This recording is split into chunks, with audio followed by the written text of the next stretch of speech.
Hi friends, welcome to ITI gold technical channel में आपका स्वागत है। Daily current affairs, vacancies information, ITI से रिलेटेड वीडियो पाने के लिए हमारे चैनल को सब्सक्राइब कीजिए। सब्सक्राइब करने के बाद बेल आइकन को ऑन कीजिए ताकि मैं जो भी नया वीडियो बनाऊँ सबसे पहले आपके पास पहुँचे और आप उसे देखिए। यदि आपको सेशन अच्छा लगता है, सेशन से कुछ जानकारी मिलती है तो इसे लाइक कीजिए और दोस्तों में शेयर कीजिए।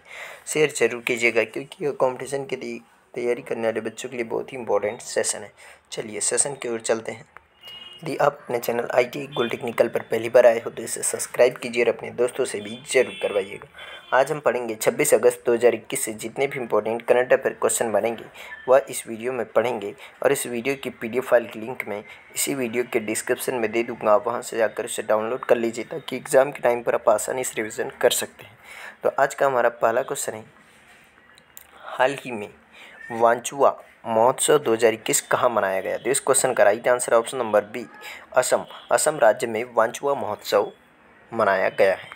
तिवा आदिवासी असम में वांचुआ महोत्सव में भाग लेने के लिए अपने पारंपरिक डांस का प्रदर्शन करते हैं और यह त्यौहार तिवा आदिवासियों द्वारा अपनी अच्छी फसल को चिन्हित करने के लिए मनाया जाता है। यह गाने, नृत्य और अनुष्ठानों के एक समूह के साथ आता है और यह लोग अपने मूल परिधान में आते हैं। इस तरीके से मनाया जाता है यह महोत्सव। तिवा को लालुंग के नाम से भी जाना जाता है और यह असम और मेघालय राज्यों में रहने वाले एक स्वदेशी समुदाय है और अरुणाचल प्रदेश और मणिपुर के कुछ हिस्सों में भी पाया जाता है और उन्हें असम राज्य के भीतर एक अनुसूचित जनजाति के रूप में मान्यता प्राप्त है। वे झूम या स्थानांतरित खेती करते हैं और झूम या स्थानांतरित खेती वह होती है कि जैसे पेड़ पौधे काट कर उसमें यह फसल उगा लेते हैं और फिर एक बार वो फसल काटने के बाद में फिर किसी दूसरी जगह चले जाते हैं।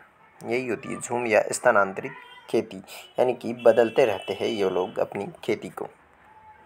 अब असम की हम लोग थोड़ी डिटेल में जानकारी ले लेते हैं। तो असम अथवा असम भारत का एक सीमांत राज्य है जो चारों ओर से पर्वत श्रेणियों से घिरा है और असम राज्य की स्थापना 15 अगस्त 1947 को हुई थी। कब? 15 अगस्त 1947 को इसकी स्थापना की गई थी और यहाँ पर साक्षरता दर है 73.18%। सन 2011 की जनगणना के अनुसार, जो भी आंकड़े रहेंगे वह 2011 की जनगणना के अनुसार ही रहेंगे। और लिंगानुपात है 958 और पहले मुख्यमंत्री थे यहाँ के श्री गोपीनाथ बारदोलोई जी और पहले राज्यपाल थे यहाँ पर श्री रॉबर्ट नील रीड जी। और प्रमुख लोक नृत्य हैं यहाँ पर बिहू, किलगोथा, अंकिया नाट, बिच्छू, राखल, लीला, बगरुम्बा, नट पूजा आदि। और यहाँ की प्रमुख नदियाँ हैं ब्रह्मपुत्र, बराक और सोनाई। और सीमाएं हैं यहाँ पर किन किन राज्यों से इस राज्य की सीमा लगती है? तो अरुणाचल प्रदेश से, नागालैंड से, मणिपुर से, मिजोरम से, मेघालय से, त्रिपुरा से और पश्चिम बंगाल से। इसके बाद में देख लेते हैं हम कृषि उत्पादन। यहाँ पर चाय की सबसे ज़्यादा खेती होती है और जूट, चावल, कॉटन और रेशम की भी खेती होती है यहाँ पर। और पर्यटन स्थल है यहाँ पर कामाख्या मंदिर, नवग्रह मंदिर, गांधी मंडप और कांजीरंगा नेशनल पार्क यहाँ पर है। और जो एक सींग वाला गैंडा पूरे भारत में एक स्थान पर पाया जाता है वह काजीरंगा नेशनल पार्क में ही पाया जाता है। मानस उद्यान, चंदूबी झील आदि यहाँ पर है। और विश्व की सबसे बड़ी नदी द्वीप माजुली नदी द्वीप जो ब्रह्मपुत्र और गंगा नदी पर बना हुआ है वह माजुली द्वीप असम में ही है। और असम का राज्यगान है ओ मोर अपनोर देश। यह किसने लिखा है? यह लिखा है लक्ष्मीनाथ बेजबरोबा ने। और राज्यगान को राज्य का आधिकारिक गान घोषित किया गया था 18 नवंबर सन 2013 को। और यह भारत का सबसे बड़ा चाय उत्पादक राज्य जो मैंने आपको पहले बता दिया। तो इस क्वेश्चन का राइट आंसर है ऑप्शन नंबर बी, इसका राइट आंसर है। नेक्स्ट क्वेश्चन है, हाल ही में NBA चैंपियनशिप रोस्टर में शामिल होने वाले पहले भारतीय कौन बने? तो इस क्वेश्चन का right answer option number C, principal Singh. यही है प्रिंसपाल सिंह जो NBA खिताब जीतने वाली टीम का हिस्सा बनने वाले पहले भारतीय बने हैं जब उनकी टीम स्क्रैमेंटो किंग्स ने 2021 में NBA समर लीग का ताज जीता। और 9 फॉरवर्ड और ने NBA के किसी भी स्तर पर चैंपियनशिप रोस्टर का हिस्सा लेने वाले पहले भारतीय बनकर इतिहास रच दिया। और किंग्स ने बॉस्टन सेल्टिक्स चैंपियनशिप गेम में अपना दबदबा बनाया और 167 की जीत के साथ यह खिताब जीता है इन्होंने। तो इस क्वेश्चन का राइट आंसर है ऑप्शन नंबर सी। चलिए नेक्स्ट क्वेश्चन की ओर चलते हैं। नेक्स्ट क्वेश्चन है, हाल ही में टोक्यो पैरा ओलंपिक में भारत के नए ध्वजवाहक कौन होंगे? तो इस क्वेश्चन का right answer option number D, Tekchand होंगे नए ध्वजवाहक। यही है टेकचंद जो नए ध्वजवाहक होंगे। मरियप्पन थंगावेलु 2016 रियो पैरा ओलंपिक खेलों में स्वर्ण पदक विजेता की जगह एशियाई खेलों के स्वर्ण पदक विजेता टेकचंद उद्घाटन समारोह में भारत के नए ध्वजवाहक होंगे। और भारत की पैरा ओलंपिक समिति ने बताया कि टोक्यो के लिए अपनी उड़ान पर मरियप्पन एक कोविड सकारात्मक विदेशी यात्री के निकट संपर्क में आए हैं, लेकिन उनका गांव पहुंचने के बाद में 6 दिनों तक परीक्षण किया गया और उनकी सभी रिपोर्ट नकारात्मक यानी नेगेटिव आई है। लेकिन आयोजन समिति ने मरियप्पन को उद्घाटन समारोह में शामिल न करने की सलाह दी और भारत का प्रतिनिधित्व 54 पैरा एथलीट करेंगे। तो इस क्वेश्चन का राइट आंसर है ऑप्शन नंबर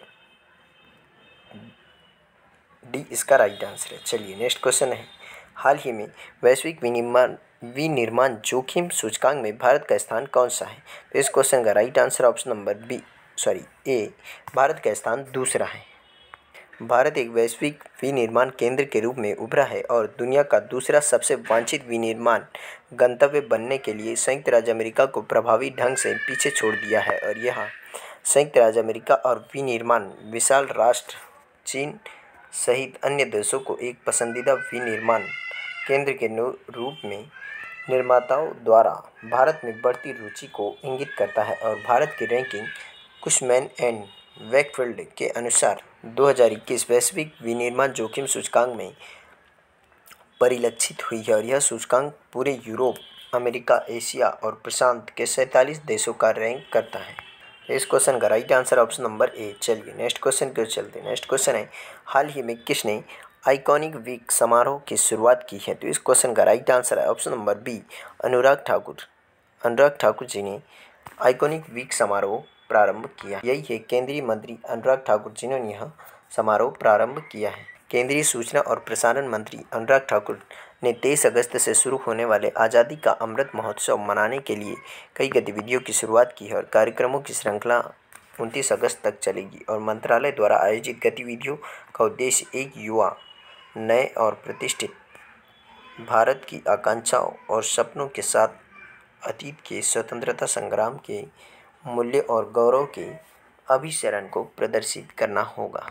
इस क्वेश्चन का right answer option number B.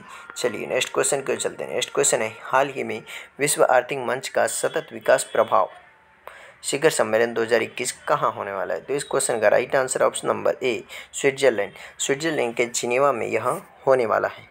विश्व आर्थिक मंच का वार्षिक सतत विकास प्रभाव शिखर सम्मेलन 20 से 23 सितंबर 2021 को जिनेवा, स्विट्जरलैंड में होगा। और इस वर्ष का आयोजन समावेशी रूप से पुनर्जीवित अर्थव्यवस्था को जोर देगा और संयुक्त राष्ट्र महासभा शिखर सम्मेलन shopping a equitable, inclusive and sustainable recovery रहेगा। और इसके 4 मुख्य बिंदु हैं जिन पर जोर दिया जाएगा: अर्थव्यवस्थाओं को पुनर्जीवित करना, एक समावेशी वसूली को आगे बढ़ाना, जलवायु कार्यवाही को बढ़ाना, भविष्य की खाद्य प्रणालियों को आकार देना। तो इस क्वेश्चन का राइट आंसर है ऑप्शन नंबर ए, इसका राइट आंसर है। नेक्स्ट क्वेश्चन है, हाल ही में बैटलफील्ड नामक पुस्तक किसने लिखी? तो इस क्वेश्चन का राइट आंसर है ऑप्शन नंबर सी, विश्राम बेडेकर जी ने बैटलफील्ड नामक पुस्तक लिखी। विश्राम बेडेकर जी के द्वारा बैटलफील्ड नामक पुस्तक लिखी गई है, जिसका अनुवाद जेरी पिंटो द्वारा मराठी मूल राणांगण से किया गया। और यह पुस्तक एक भारतीय पुरुष और एक जर्मन यहूदी महिला के बीच जहाज पर सवार रोमांस की कहानी है। दोनों द्वितीय विश्व युद्ध से पहले यूरोप से भाग गए थे। इस क्वेश्चन का राइट आंसर है ऑप्शन नंबर सी। चलिए नेक्स्ट क्वेश्चन है, हाल ही में address book a publishing memoir in the time of COVID नामक पुस्तक किसने लिखी? तो इस क्वेश्चन का right answer option number A, Ritu Menon ji ने यह पुस्तक लिखी है। रीतू मेनन की यह किताब address book a publishing memoir in the time of Covid है। और मेमन जिन्होंने 1983 में भारत की पहली नारीवादी प्रेस काली फॉर वीमेन सह स्थापना की और KFW के एक सहयोगी वीमेन अनलिमिटेड के संस्थापक निदेशक हैं और मार्च 2020 में लॉकडाउन शुरू होने के कुछ हफ्तों के बाद में मेनन ने एक डायरी लिखना शुरू किया था। इस क्वेश्चन का राइट आंसर ऑप्शन नंबर ए। चलिए नेक्स्ट क्वेश्चन है, हाल ही में 100 अरब डॉलर का कैप पार करने वाली चौथी भारतीय फर्म कौन सी बनी है? तो इस क्वेश्चन का right answer option number D, Infosys. अब यह इन्फोसिस बन गई है। सूचना प्रौद्योगिकी प्रमुख इन्फोसिस के शेयरों ने इंट्राडे ट्रेडिंग के दौरान रिकॉर्ड उच्च स्तर पर हिट किया है, जिसे कंपनी को बाजार पूंजीकरण में $100 बिलियन पार करने में मदद मिली है और इन्फोसिस यह उपलब्धि हासिल करने वाली चौथी भारतीय कंपनी है। और Reliance industry Tata consultancy services यानी कि TCS, रिलायंस इंडस्ट्री $140 बिलियन है और TCS का है इसमें $115 मिलियन और HDFC बैंक का है इसमें $101.1 बिलियन और अभी यह इन्फोसिस का बन गया है $100 बिलियन का फर्म। तो चौथे स्थान पर आ गई है अब इन्फोसिस। इन्फोसिस की स्थापना की गई थी 7 जुलाई 1981 को और इसके CEO हैं सलील पारेख और इन्फोसिस का मुख्यालय है बेंगलुरु में। तो इस क्वेश्चन का राइट आंसर है ऑप्शन नंबर डी, इसका राइट आंसर है। चलिए नेक्स्ट क्वेश्चन की ओर चलते हैं। नेक्स्ट क्वेश्चन है, हाल ही में सीन लॉक का निधन हुआ, वह कौन थे? तो इस क्वेश्चन का राइट आंसर है ऑप्शन नंबर ए, वह एक अभिनेता थे जिनका अभी हाल ही में निधन हुआ। यही थे एक comedian, British comedian Sean Lock, जिनका अभी हाल ही में निधन हो गया है।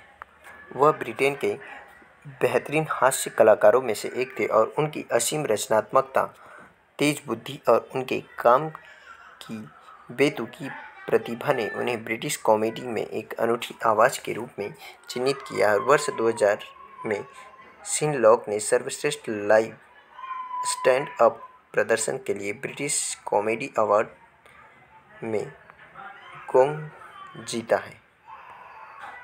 इस क्वेश्चन का राइट आंसर ऑप्शन नंबर ए। चलिए आज का सेशन यही समाप्त होता है। यदि आप अपने चैनल ITI गोल्ड टेक्निकल पर पहली बार आए हो तो इसे सब्सक्राइब कीजिए। सब्सक्राइब करने के बाद बेल आइकन को ऑन कीजिए ताकि मैं जो भी नया वीडियो बनाऊं सबसे पहले आपके पास पहुंचे और आप उसे देखिए। यदि आपको सेशन अच्छा लगता है, सेशन से कुछ जानकारी मिलती है तो इसे लाइक कीजिए और दोस्तों में शेयर कीजिए। Thank you so much watching for my video. मिलते हैं नेक्स्ट सेशन में।